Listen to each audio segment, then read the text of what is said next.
ప్రతిపాడు నియోజకవర్గంలోని ప్రతిపాడు మండలం పత్తిపాడు గ్రామంలో శ్రీ వెంకటేశ్వర స్వామి ఆలయంలో వైఎస్ఆర్ కాంగ్రెస్ పార్టీ నాయకులు ప్రత్యేకంగా దర్శనం చేసుకున్నారు. అనంతరం స్వామివారి సన్నిధిలో మీడియాతో మాట్లాడిన ప్రతిపాడు నియోజకవర్గ వైఎస్సీ నాయకుడు, నరసాపురం పార్లమెంటరీ పరిశీలకుడు ముదునూరి మురళీకృష్ణంరాజు తిరుమల శ్రీవారి లడ్డు తయారీలో వాడిన నెయ్యిలో జంతు కొవ్వు కలిసిందంటూ కూటమి ప్రభుత్వం కావాలనే తప్పుడు ప్రచారం చేసి రాజకీయ లబ్ధి పొందాలని చూసిందని తీవ్రంగా విమర్శించారు. ఈ ఆరోపణలన్నింటినీ సీబీఐ సిట్ చార్జ్షీట్ భగ్నం చేసిందని, లడ్డులో వాడిన నెయ్యిలో ఎలాంటి జంతు కొవ్వు లేదని సీబీఐ స్పష్టంగా తేల్చి చెప్పారు. ప్రపంచ వ్యాప్తంగా కోట్లాది మంది భక్తుల ఆరాధ్య దైవమైన తిరుమల వెంకటేశ్వర స్వామి పవిత్రతను రాజకీయాల కోసం వాడుకోవడం దుర్మార్గమని మండిపడ్డారు. తప్పటి ప్రచారాలతో కోట్లాది హిందూ భక్తుల మనోభావాలను దెబ్బతీసిన కూటమి నేతలకు భవిష్యత్తులో ప్రజలే తగిన గుణపాఠం చెబుతారని ముదునూరి మురళీకృష్ణంరాజు హెచ్చరించారు.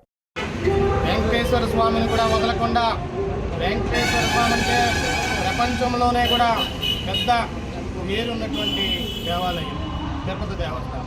తిరుపతి దేవస్థానాన్ని కూడా ఈ కూటమి ప్రభుత్వం సిగ్గు లేకుండా, ఏదో అయినటువంటి మానవత్వం లేకుండా తిరుపతి లడ్డూలో కూడా కొవ్వు కలిసింది, జంతువు కొవ్వు కలిసింది, చేపల కొవ్వు కలిసింది, పంది కొవ్వు కలిసిందని ఏమాత్రం సిగ్గు లేకుండా కూడా అనేక ప్రచారాలు చేసుకున్నారు. ఈరోజు తేటతెల్లమైంది. సిబిఐ మీ ప్రభుత్వం అధికారంలో ఉన్నటువంటి టైంలో కూడా ఏదో అయినటువంటి కొవ్వు కలలేదు, ఏదో అయినటువంటి జంతువులకు సంబంధించినటువంటి ఏదైంది కలవలేదని కూడా చెప్పినందుకు ఈరోజు చంద్రబాబు నాయుడు గారు ఏమాత్రం సిగ్గున్నా, మానవత్వం ఉన్నా కూడా జాతికి, యావత్ జాతికి కూడా క్షమాపణ చెప్పవలసిన అవసరం ఉంది. ఎంతోమంది స్వామీజీలు ఉన్నారు, ఎంతోమంది దైవ భక్తులు ఉన్నారు. వీళ్ళందరూ కూడా మానసికంగా ఎంతో బాధపడ్డారు. మేము ఇలాంటివి తిన్నామా, ఏంటి ఇలా ప్రచారం చేశారు అని. ఈరోజు దాని తేట తెల్లమైంది.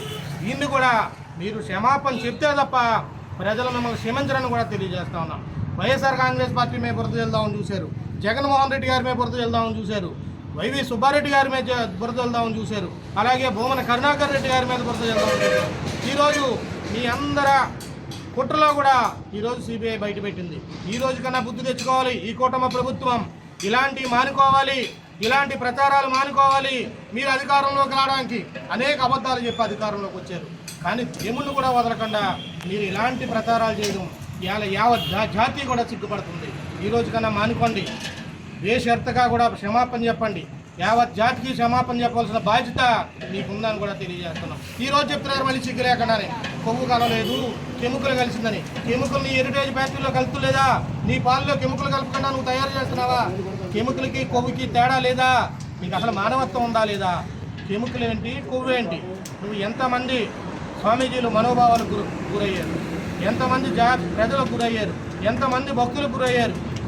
సుప్రీంకోర్టు కూడా ఆ రోజు నీకు చెప్పింది ఇలాంటివి మానుకోండి, ఇలాంటి నిజ నిజాలు తెలియకుండా ప్రచారం చెయ్యొద్దు అని చెప్పినా కూడా మీరు ఎక్కడా మానకుండా ఫ్లెక్సీలు పెట్టారు, ఈరూరా ప్రచారాలు చేశారు. ఏంటి దిగజారుతనం, ఏంటి నీచమైన పని?